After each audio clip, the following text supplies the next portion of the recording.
Hello friends, welcome back to my channel advance English 101। Friends, आज की इस video में हम लोग 4 एडवांस स्ट्रक्चर्स को सीखेंगे और सभी लॉन्ग एंड शॉर्ट सेंटेंस की प्रैक्टिस के साथ सीखेंगे। आज का हमारा पहला स्ट्रक्चर होगा इन डायर नीड ऑफ पर, जिसका मतलब होता है कि सख्त ज़रूरत होना। In dire need of. इसके कंप्लीट स्ट्रक्चर की बात करें तो सबसे पहले सब्जेक्ट के अनुसार is are am was were का यूज़ करेंगे। प्रेजेंट में है तो इज़ आर एम का यूज़ करेंगे और पास्ट में है तो वॉज वर का यूज़ करते हुए इन डायर नीड ऑफ को लिखेंगे। उसके बाद वर्ब की आईएनजी यानी फोर्थ फॉर्म को हम लोग लिखेंगे। आइए देखते हैं पहला सेंटेंस। कल तुम्हें कुछ पैसों की सख्त ज़रूरत थी। इस सेंटेंस को बोलने के लिए हम लोग कहेंगे you were in dire need of some money yesterday. You were in dire need of some money yesterday. इसका स्ट्रक्चर बहुत ही आसान है। सबसे पहले सब्जेक्ट, उसके बाद प्रेजेंट और पास्ट को देखते हुए इस हम वॉज वर्ब का यूज़ करेंगे। उसके बाद इन डायर नीड ऑफ, उसके बाद वर्ब है, अगर क्रिया है तो वर्ब के आईएनजी फॉर्म को लिखेंगे, या नाउन है तो नाउन को लिखेंगे। जैसे नेक्स्ट सेंटेंस, आज कुछ अमीरों को मेरी मदद की सख्त ज़रूरत है, तो हम लोग कहेंगे today some rich man are in dire need of my help. Some rich man are in dire need of my help today. Today को लास्ट में बोले या टुडे को सेंटेंस के शुरू में बोले। आज इस गांव की कुछ महिलाओं को मेरी मदद की सख्त ज़रूरत पड़ भी सकती है। ये यहाँ पे आशंका जताई जा रही है कि ज़रूरत पड़ सकती है, इसके लिए हम लोग मे का यूज़ करेंगे या माइट का यूज़ करेंगे।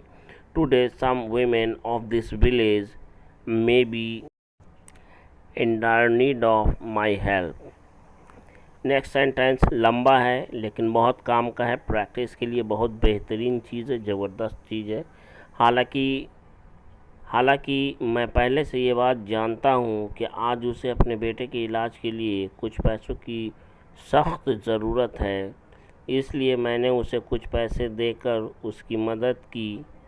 ऐसा करके मुझे खुशी मिलती है और वैसे भी हमें इंसानियत के आधार पर ज़रूरतमंदों की मदद करनी चाहिए। तो हम लोग बोलेंगे although I already know it, today he is in dire need of some money for the treatment of his son. तो इसका हिंदी हो गया, हालांकि मैं ये पहले से जानता हूँ कि उसे कुछ पैसों की सख्त ज़रूरत है अपने बेटे की इलाज करने के लिए। सो आई हेल्प्ड हिम, इसलिए मैंने उसकी मदद की। Having given some money to him, उसे कुछ पैसे देकर। I feel pleasure after doing so, ऐसा करके मुझे खुशी महसूस होती है। एंड एनीवे, और वैसे भी, ऑन ह्यूमैनिटेरियन ग्राउंड, इंसानियत के आधार पर या इंसानियत के नाते, we must help the needy people, हमें ज़रूरतमंद लोगों की मदद बिल्कुल करनी चाहिए। जब मैं मुंबई में था तब मुझे मुंबई में तुम्हारी मदद की सख्त ज़रूरत थी। When I was in Mumbai, I was in dire need of your help there. इस सेंटेंस में मुंबई 2 बार आया है, इसलिए दोनों बार मुंबई लिखना ठीक नहीं है, इसलिए देयर का यूज़ हुआ सेकेंड सेंटेंस में लास्ट में। तुम्हें अपनी सेहत का और ज़्यादा ख्याल रखने की ज़रूरत है, इसे इंग्लिश में बोलने के लिए हम लोग कहेंगे you are in dire need of taking more care of your health. You are in dire need of taking more care of your health. आपको एक सच्चा और वफादार जीवन साथी की सख्त ज़रूरत है। You are in dire need of sincere and faithful life companion, क्योंकि बिकॉज पूरी ज़िंदगी अकेले गुजारना बहुत कठिन होता है। The whole life can't be spent alone, या फिर यूँ बोलें it is very hard to spend life alone.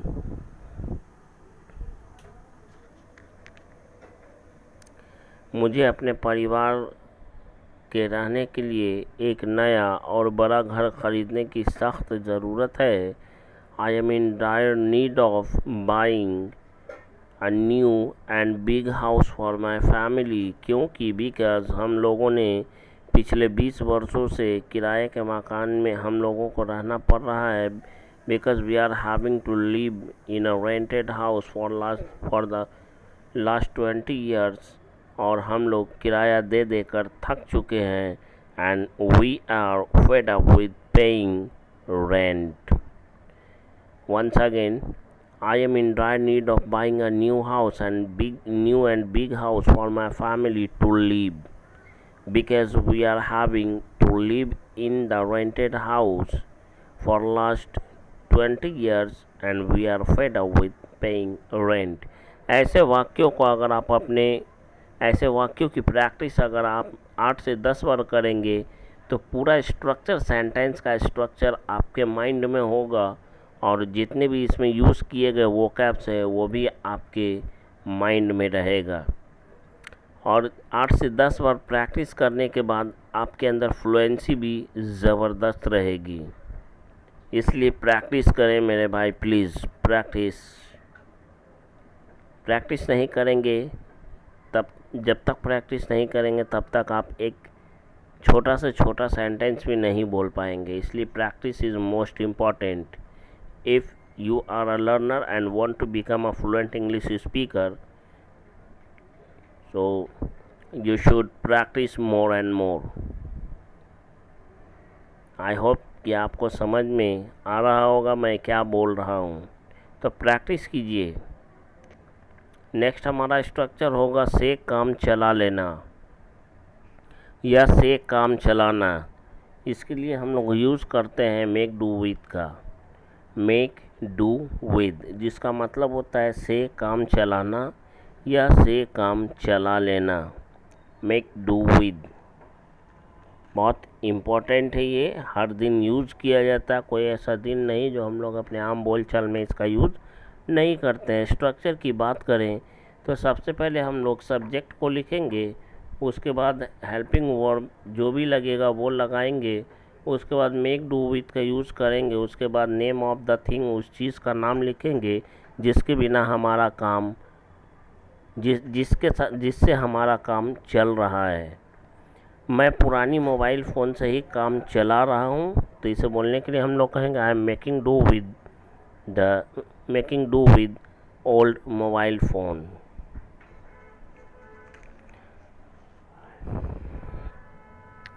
मुझे पुराने कपड़ों से ही काम चलाना पड़ रहा था, तो इसके लिए हम लोग कहेंगे पड़ रहा था, पड़ रही थी के लिए is are am was verb plus having plus to plus verb की फर्स्ट फॉर्म का हम लोग यूज़ करते हैं. अगर नहीं मालूम है तो चैनल का प्लेलिस्ट पर जाकर देखें, वो सारी चीज़ें आपको मिलेंगी जिसकी आपको ज़रूरत है. खैर, I was having to make do with those old clothes because that time I was running short of money. Running short of money का मतलब है पैसों की कमी चल रही थी. Running short of money to buy new clothes. Next है हमारा के बिना काम नहीं चलता. एक था से काम चलाना पड़ रहा है, चलता है. एक है से के बिना काम नहीं चलता. ये दोनों मोस्ट इम्पॉर्टेंट है, इसे अपने दिमाग में फिट कीजिए.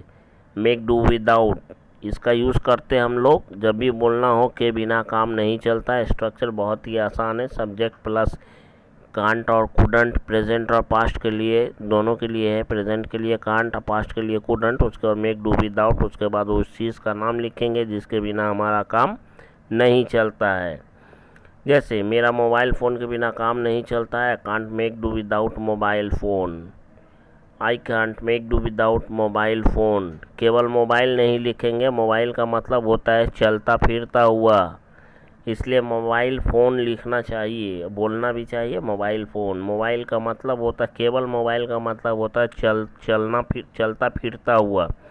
शराब पीना मेरी बहुत पुरानी आदत बन चुकी है और इसके बिना मेरा काम नहीं चल सकता. Drinking wine has become my very old habit and I can't make do without it.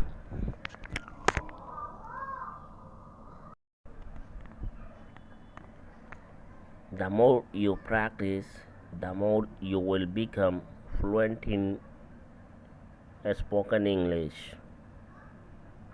प्रत्येक दिन नहाए बिना मेरा काम नहीं चल सकता, या प्रत्येक दिन बिना नहाए मेरा काम नहीं चल सकता।